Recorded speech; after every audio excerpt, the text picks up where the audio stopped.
This is a CNA podcast. Now, Culture Club with Melanie Oliveiro. It is time for another Culture Club. I'm Melanie Oliveiro for CNA938.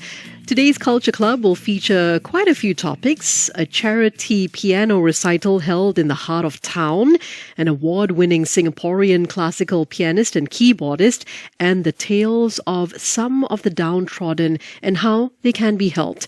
So let me begin by telling you about the local charity Lutheran Community Care Services, or LCCS. LCCS is organising a charity piano recital this coming 27th of October, and it's called Compassion, Bringing Light into Darkness, held at Orchard Central, the shopping mall. It'll be starring Alyssa Kok. Alyssa is an award-winning Singaporean classical pianist and keyboardist, and she'll have other musicians joining her on stage as well. Together, they'll all be joining forces to bring hope to individuals and families who need help overcoming some of life's challenges. We'll find out in just a while. So let's learn more about this from Seow Ling, Director of the Resource and Strategy Department at LCCS, and of course, pianist Alyssa Kok. Hello, welcome to CNA 938. Thank you for having us. It's so lovely. Thank you so much, Melanie. It's so lovely to see both of you. So nice to welcome you into the studio, and all of us are just raring to go. Okay, Seow Ling, before we talk about the charity piano recital, can you tell us more about the Bringing Light into Darkness initiative? How and why did it start when it comes to LCCS? Okay. Hi. Thanks for having us again. I think in LCCS, we desire to bring light into the darkness of individuals and families going through difficult times. And in LCCS, the families and individuals who work with do experience family violence, experience financial distress, or are experience issues of incarceration. So they need support, they need relationships, and we hope that through this recital, we can raise funds for our work in a sense to bring hope and light into their life. Okay, very well explained and quite succinct as well. There truly are a lot of people that you're helping out here. How have the affected people or beneficiaries, some people want to call them victims as well, been given some hope and comfort? Can you give us some stories of these people whose lives have been made better thanks to this initiative? Okay, sure, Melanie. Thank you. So perhaps one of the stories I can say is a couple. Yeah. So in this sense, this man uses violence on the wife, and he called and he sought help because he found that this is not right. And so I spoke with him and spoke with the wife and brought them together and asked them about what matters and who matters. And they said that family matters. We talked through about the values, and I gave them a platform to talk about what needs to happen to repair the harm and restore their relationship. And I think I know I just got a text from the husband, and he said that things are going really well. We are communicating more, and he really appreciates the platform to talk about the issues with his wife. Yeah. So another story I have is that with a family, So I think she's a single mom, and when we got to know her, she was imprisoned. So so our social worker connected with her in prison, also connected with her families and children at home to ensure the children are taken care of and going to school. So when she got released from prison, we tried to restore and strengthen the relationship with children because she's been 4 years away from her family, right? And we also supported her in her wanting to upskill, to enroll her in the Polytechnic doing a diploma course. As a mature student now. Yes, that's okay, right. That's nice. Yeah, and she also doing part-time job. She's a very hardworking mom herself, and recently she has moved out of her home family and rented a HDB flat to live with her children. Yeah. What is key here is that these people were willing to effect change within themselves, from the husband who doesn't want to resort to violence to this incarcerated woman who wants to upskill, get out of incarceration, be there for her children. That's the most important thing, yeah? Yep. Yeah. That they want to have this will to heal within themselves and to move on. Yes, you're absolutely right. Yeah. Do you see more of that happening? Yes, I think what we do is that we also have, people who experience harm, who didn't get a chance to restore relationship with their spouses. But so we gave them a platform. We have a support group for men. That's good. Yeah, for men who are affected by spousal violence. So it's a platform for them to share, to validate their stories and experience, because very often they don't tell them to their friends. They feel that, how can a man be abused? Things like that. And so they found that it also gave them a sense of, hey, I'm useful. I can contribute my ideas and how I cope. And they make friends and widen their social support. I think social support is very, very important. That's true. So this support group for men, these are the men who are victims of spousal abuse. Yes. Do you have a separate one for the men who perpetrate the abuse, like this gentleman you were talking about previously? No, because I think for men who uses violence, there are other agencies, having support group. So we do more of like couple work. If they're keen to if it's safe enough to bring the couple together. Yeah, we need to establish safety, right, before we bring them together, and that's very important. And their motivation for change. Yeah. All right. Okay. So much going on at LCCS, but I want to talk about something else that's going on, because the upcoming charity piano recital is on the 27th of October, and it's on a Friday. Yes. Right? Okay. Friday at Orchard Central. So which part of Orchard Central is that? I understand it's on the 10th floor, because not many of us have gone that far up. Okay, it's the first time LCCS having an event at the auditorium on the first floor. If you go to Orchard Central on the first floor, I think it should be near Uniqlo. Yeah. And you will see those glass elevator. You just need to, take the lift up to the 10th floor. It's actually an art space for youth artists. And it's quite cool. I've been there. It's quite lovely. Yeah. Tell us more about it. Okay, so we are using the auditorium. It has 112 seats. Yeah, it's not a very big auditorium, but I think it's very cozy. Yeah, and there's a big space to mingle. We have intermission. They can mingle with the LCCS team to find out more of what we do. And we also have some snacks for you to if you want to buy some snacks during the intermission. Yeah, snacks and refreshments. Okay, very, very nice. And also the recital's title is Compassion, Bringing Light into Darkness. And it is part of the initiative that we were talking about, affecting children, women or men. So how will this be addressed during the charity piano recital itself, apart from Alyssa and cellist Alison Hui playing? Because you said people can come to you and speak to you during and even before this recital. Sure. But during the recital itself, will there be any maybe speeches, or will it just be communicated through the music?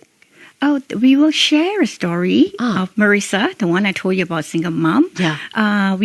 Through a video. Yeah, so she will share. There are two parts to the video. The first part would be the dark, when she had life struggles and she felt darkness in her life, everything was bleak, and what challenges she had with her own mother. Yeah, because her own family has a history of drug abuse. Yeah, and then, when the music went to into the hope part, that's where her part 2 will come out. And she will share about how LCCS team journeyed with her and how her own efforts and her own values brought her and overcome the odds of life. And I hope there'll be footage of her upskilling, studying. I love images like that.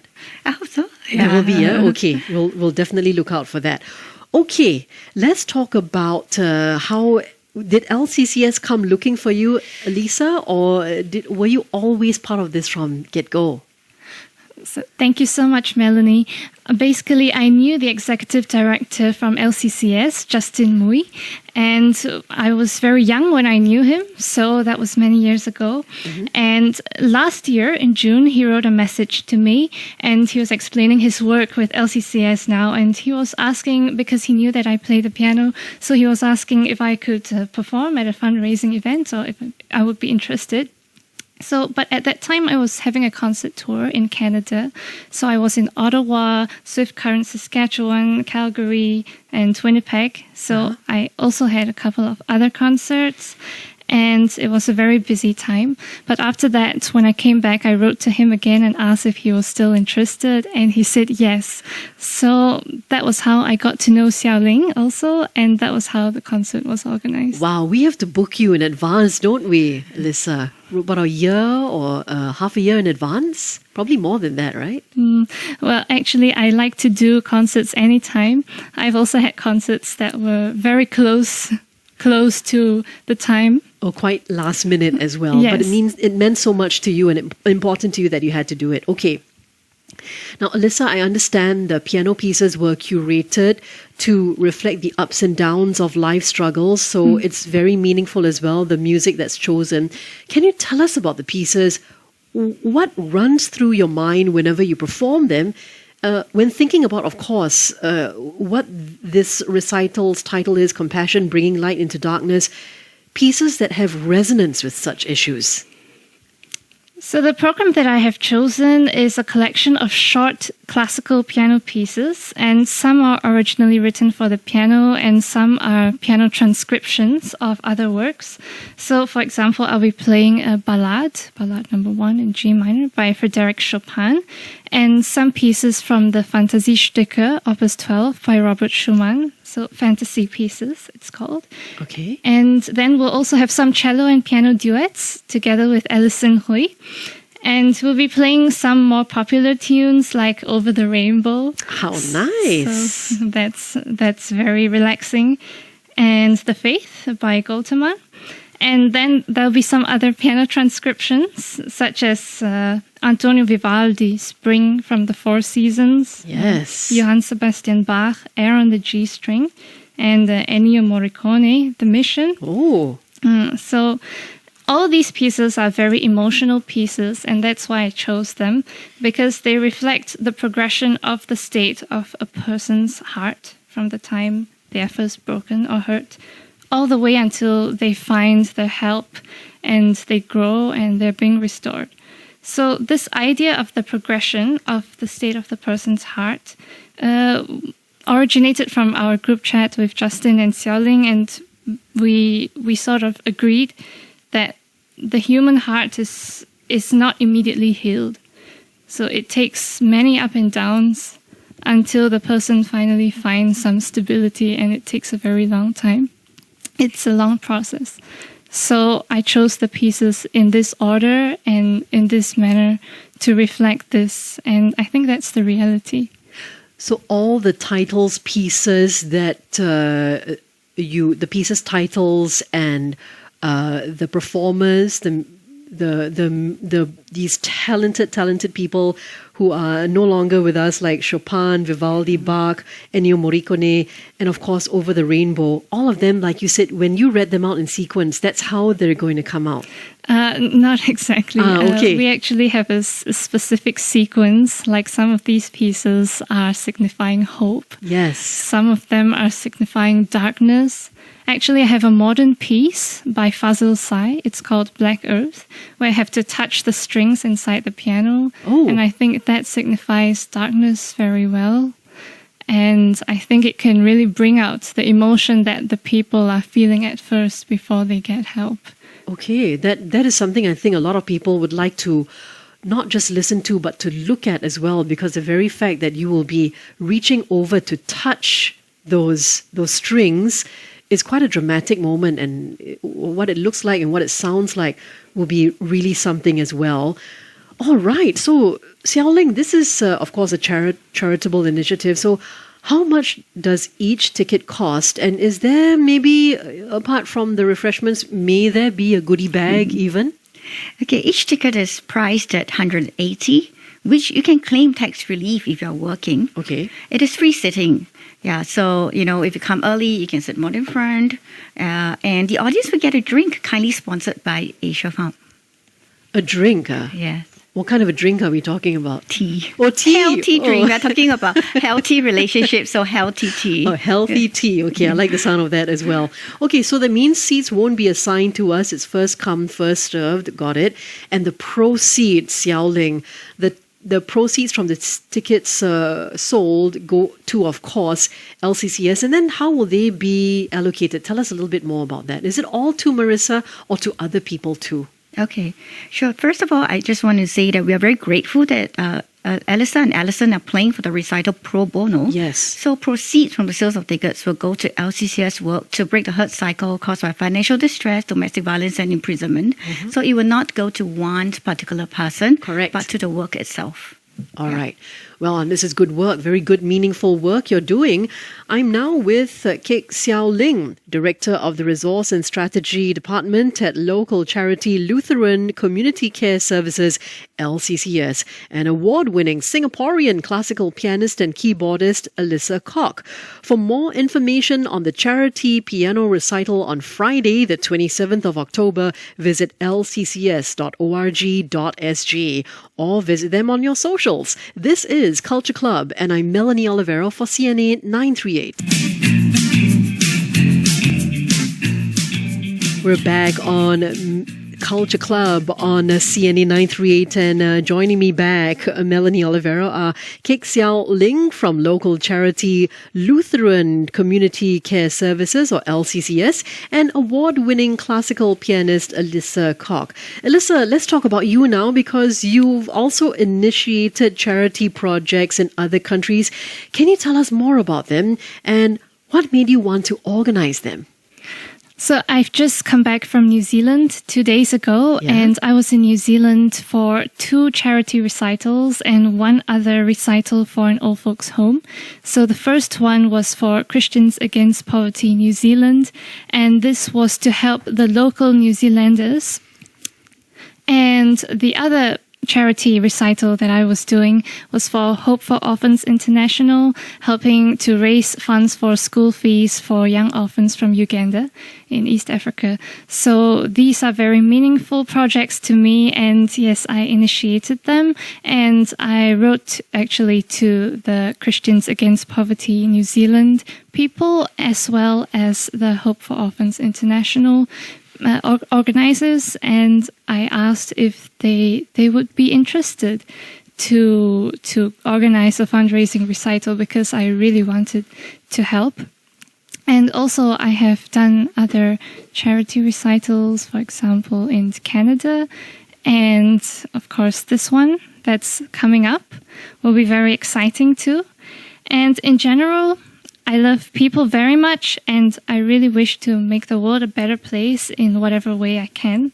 So it's a dream I had since I was a child to do charity, and I especially like helping young children.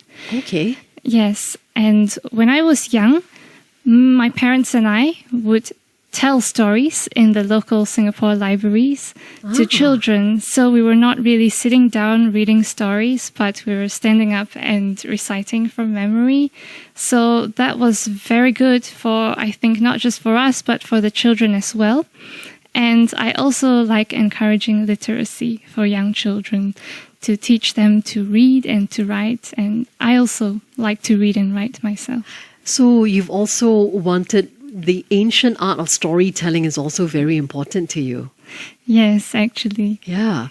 And when you speak of organizing these charitable gigs and events, and you contact these people, do you project manage them all the way, or do you have people to help you too? So I think it's more like a correspondence between the organizers and us, me, and whoever will be involved. And we just do it together, because together we're interested. So I think we're just all playing a part.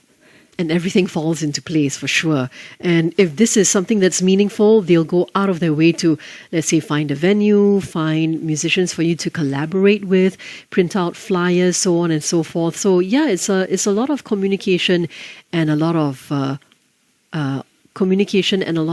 help.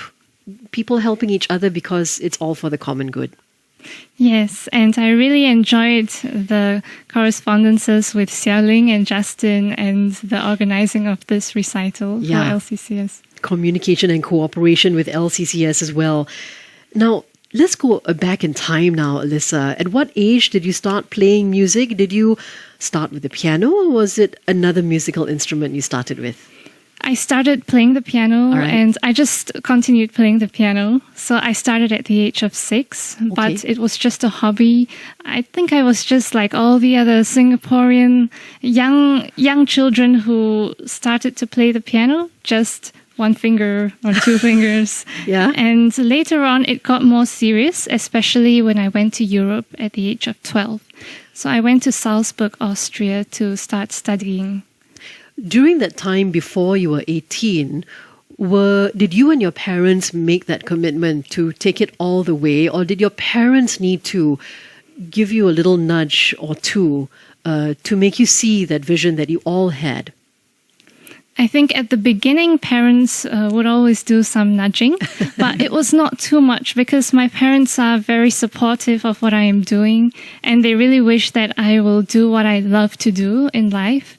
So they let me pursue my passion, and it was also a decision of my father to homeschool me. Oh, I see. So I've been homeschooled, and I've never been to school. But I think the homeschooling environment was very good for me because it helped to develop things that I didn't see were coming. You had to get your technique down pat too, right? Because you had to rehearse every single day. Yes. Yeah. And well, you did go to school in the end. You went to university. So you caught up pretty quickly. But did you have challenges catching up quickly when it came to a university environment in terms of being around a lot more people? Even though you're homeschooled, you do have friends, of course. That's a given. But going to another country as a homeschooled student, a Singaporean student, was that a challenge, or, because you're pretty friendly and you've got a very pleasant demeanor about you, that it was easier for you? I think it was initially a culture shock because when we go to different countries, I think we'll always have something new to experience. Yeah. And I think Austria is so different from Singapore in its own way. It's so beautiful. It's such a beautiful place. And Salzburg is known for the sound of music and is Wolfgang Amadeus Mozart's birthplace. So I really fell in love with Salzburg, Austria. And I made some friends, and it gradually got more and more lively and interesting.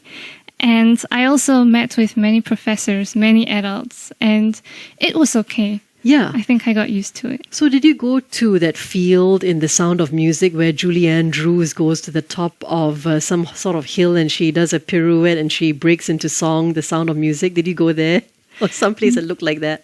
Unfortunately, I wasn't on top of the hill, but I did go for a Sound of Music tour. Oh, did you? Yeah, we visited some buildings and some historical places. Actually, there is one place in Salzburg where this palace is used for music lessons, and I go there very often, but it was filmed in The Sound of Music. Oh, where the Von Trapp children and Maria and Captain Von Trapp were. Yes. The castle. I think I may have seen it. Okay. Wow, you have led quite a life so far. All right. So what was a typical day like in music in Austria for you? To start with, how many hours a day did you practice back then? I tried to practice about 4 to 5 hours. It's hard to keep consistent because there were many classes and many meetings. Yeah. And so I wish I could always practice more, but sometimes I had to go out. But it was very interesting and informative because the classes were not just about piano lessons, but they were also about, say, European art history and music history, music theory, analysis, and it was challenging my brain and opening up new worlds. What about the business of music? They had that too, I'm sure. Management. Yes, they had that too, but not so much. Okay. I think it's good for one student to learn the management part on their own. Yeah. Because it differs from country to country, and Austria and Salzburg has its own way of connecting people and doing business. And for example, Italy will be completely different, and Singapore, of course. Oh, I'm It's very sure, I'm different. sure. But it's very interesting and handy that you're telling that as well. Because the university that you went to is called Mozarteum, is it? Yes, Mozarteum. So nice. Offering 40 fields of study in the areas of music, performing, and visual arts. So apart from what you told me about just now, what else did you study? So I also study a harpsichord bachelor at the Mozarteum University, Salzburg. So the harpsichord is a period instrument. It's an older version of the modern piano. So the harpsichord was used until the 1700s, and from the 1800s they started to use the pianoforte. In German it's called Hammerklavier. And then afterwards, in the 20th century, they used the modern piano. So the touch is very different. And I like to experiment with the different instruments. Forte piano also, but I'm doing this harpsichord bachelor. And I also learned a bit of organ. But that was just a little. And I hope to continue soon. And so right now I'm doing this harpsichord bachelor along with a PhD, which will start this semester. Oh, when I go back. Congratulations, PhD in that as well. In research. PhD in research. And are there many harpsichords in Singapore? No, I don't No. think so. Ah, okay. I was just wondering. Maybe there could be, but we're not so sure about that. Okay. Well, let's go back to that piano recital that you're going to be performing on the 27th of October, which is a Friday at Orchard Central. Alyssa and Seow Ling, what words do you have for people who are still thinking about getting those tickets for this charity piano recital, which is called Compassion, Bringing Light into Darkness? Let us start with Seow Ling. I think no further, go and get a ticket. But I think most importantly, your support is a gift of light that brings hope to people whose world may seem bleak. Alyssa? Yes, we will be very, very, very thankful for your support, and we really hope to see you there. So as many people should come as possible.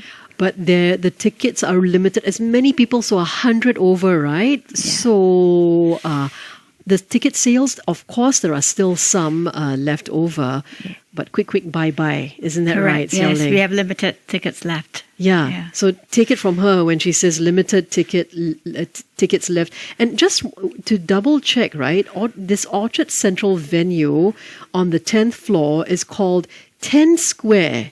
It's an intimate space. So before I let you go, Alyssa, you've played smaller intimate venues before. So 10 Square is pretty much up your alley, yeah? Okay, tell us more about that. I was at 10 Square a long time ago, many years ago. Okay. And I remember that this place is really very pretty. So I'm very excited to play there, finally.